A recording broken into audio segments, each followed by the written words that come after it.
కూటమి ప్రభుత్వం వచ్చి ఏడాది సందర్భంగా ఈ నెల 12న అమరావతిలో భారీ సభను నిర్వహించనున్నారు. ఏడాదిలో చేపట్టిన అభివృద్ధి సంక్షేమ కార్యక్రమాలను వివరించనున్నారు. రైట్, ఈ సభ సంబంధించి మరిన్ని వివరాలు అందించేందుకు మా ప్రతినిధి పూర్ణ సిద్ధంగా ఉన్నారు. పూర్ణ,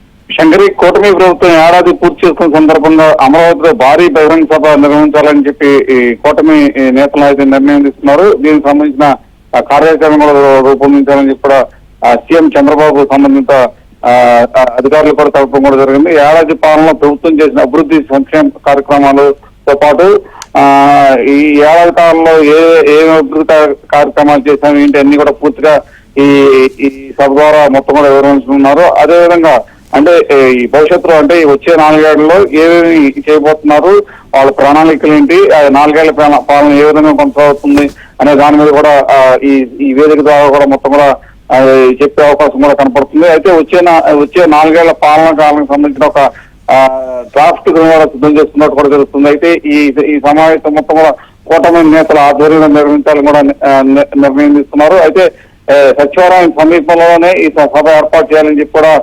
ఒక దిశానిర్దేశం కూడా అక్కడ చేసే అవకాశం కనపడుతుంది. ఎందుకంటే అక్కడ నుంచి సభ నిర్వహించాలని కూడా చెప్తున్నారు. ఆ సభకి ఎవరెవరిని ఆహ్వానించాలి ఏంటి అనే మొత్తం కూడా కసరత్తు జరుగుతుంది. అయితే ప్రధానంగా చూస్తారంటే ఆ రోజు సాయంత్రం కూడా కూటమి ఎమ్మెల్యేలు ఎవరెవరు ఉన్నారో వాళ్ళందరితో కూడా ఒక సమావేశం నిర్వహించాలని చంద్రబాబు భావిస్తున్నారు. అయితే ఇప్పటికే నియోజకవర్గాల్లో కూడా విజయోత్సవ ర్యాలీలు అటువంటి కూడా ఏడాదికి సంబంధించిన కొంత విజయోత్సవ ర్యాలీలు కూడా జరపాలని చెప్పి నిర్ణయించుకున్నారు.